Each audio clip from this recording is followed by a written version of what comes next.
माननीय सर्वोच्च न्यायालयाचा महत्वाचा निर्णय आहे. पेन्शनच्या 10 पट आर्थिक लाभ होणार आहे. तर राज्यातील निवृत्तीवेतन धारकांच्यासाठी आता मोठी फायदेशीर माहिती आहे. पेन्शन रकमेवर आयकर भरणा करणे फायद्याचे. आणि ज्येष्ठ नागरिक असाल, आयटी रिटर्न भरणामधून सूट मिळवण्याचा प्रयत्न ठरू शकतो तोट्याचा त्यांना. जर तुम्ही निवृत्ती वेतन धारक असाल तर तुम्हाला आयटी रिटर्न भरणे आवश्यक आहे. तुम्हाला पेन्शनमध्ये त्याचा लाभ मिळणार नाही. तसेच आयटी रिटर्न भरणे हे माननीय सर्वोच्च न्यायालयाने दिलेल्या निर्णयानुसार निवृत्ती वेतन धारकांच्या अपघाती मृत्यू झाल्यास त्यांच्या कुटुंबियांना निवृत्ती वेतन धारकाने मागील 3 वर्षे घेतलेल्या पेन्शनमधून 10 पट आर्थिक लाभ देणे बंधनकारक आहे.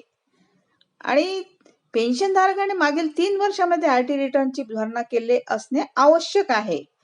पेन्शन धारकांसाठी आयटी रिटर्न आवश्यक आहे. पेन्शन धारकाने वार्षिक 4 लाख रुपये पेन्शन प्राप्त केल्यास 3 वर्षाचे 12 लाख रुपये उत्पन्न होईल. आणि पेन्शन धारकांसाठी ही अत्यंत महत्वाची अपडेट आहे. 3 वर्षाचे सरासरी उत्पन्न 4 लाख येईल. या रकमेच्या 10 पट म्हणजेच 40 लाख रुपये पेन्शन धारकांच्या कुटुंबियांना मिळेल. थँक्यू.